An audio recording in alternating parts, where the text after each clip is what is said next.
Keys in the fridge, milk in the cupboard, and dirty clothes in the dishwasher. As if having a new baby isn't stressful enough, when we have the little critters, our brains stop working like they used to. All of a sudden, you're forgetting everything, yet miraculously keeping a small human alive. A new study suggests what's happening in the brain isn't just the distraction of having a tiny dictator demanding attention or even the lack of sleep. Turns out, pregnancy actually changes the way the brain works, at least for the mice in the study. The parental behavior of these animals became a lot more intense already during pregnancy, so before they even had their own pups. So what we believe is happening here is that we have these pregnancy hormones which open up a window of plasticity in the adult brain, which doesn't normally exist, and then remodel this entire circuit to prepare the female for the future challenges of motherhood. Basically, the mice's brains were rewired to care for their young. Sure, humans are a bit more complex than rodents, but does this mean baby brain is not just a real thing, but a really good thing?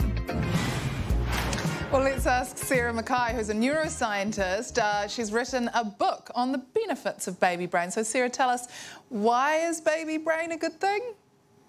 I think colloquially we define baby brain as all of the bad things, the forgetfulness, the absent-mindedness. There's a real deficit focus, which is really in contrast to what the neuroscience research shows us, that the brain is sculpted and changed during pregnancy and early motherhood. And really that is of adaptive benefit to enable us, really it prepares us for the act of mothering, for parenting. It can feel like a bit of a deficit, though, mum brain. Does the science say that we do get dumber when we become pregnant or become new mums? No, it says, thankfully, it says quite the opposite. So we'd have 4 out of 5 women who would put their hand up and say during pregnancy or early motherhood that they feel forgetful, they feel like they can't pay attention. But when we bring these women into the research lab and do the cognitive testing on them, we're not seeing large-scale cognitive decline. Really what it is almost an expression of not being able to cope. We need more help. We need more support. I can't do everything as well as I could before. It's not a neurological deficit. It's really more of almost a structural issue whereby if we've got enough support around us and we've got good well-being, we don't see the same degree of women saying, I have baby brain. So does baby brain stay, or do you return to how you were pre-pregnancy? There's a couple of studies that have looked at that. One's looked at the structural changes that we see during a woman's first pregnancy, and the structural changes take place to parts of the brain involved with empathy and theory of mind. So thinking about what other people think and feel and what the baby thinks, feels and needs. And they've followed those mothers through to the babies being about 6 or 7 years old, and the changes are still there.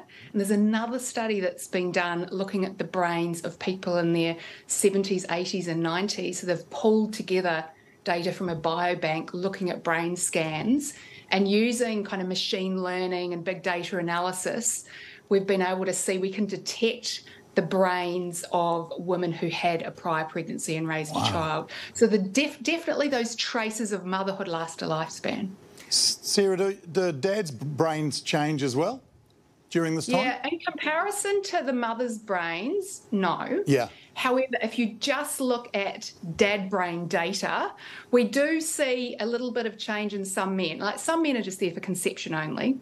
some men are the primary caregiver as the father. And so we see that variation of experience play out in how much changes there are. So the degree of change we see in a father's brain is dose dependent. It depends on how much parenting he does. The more parenting he does, the more his brain changes. Oh, Sarah, great chat. Thanks so much for your time tonight.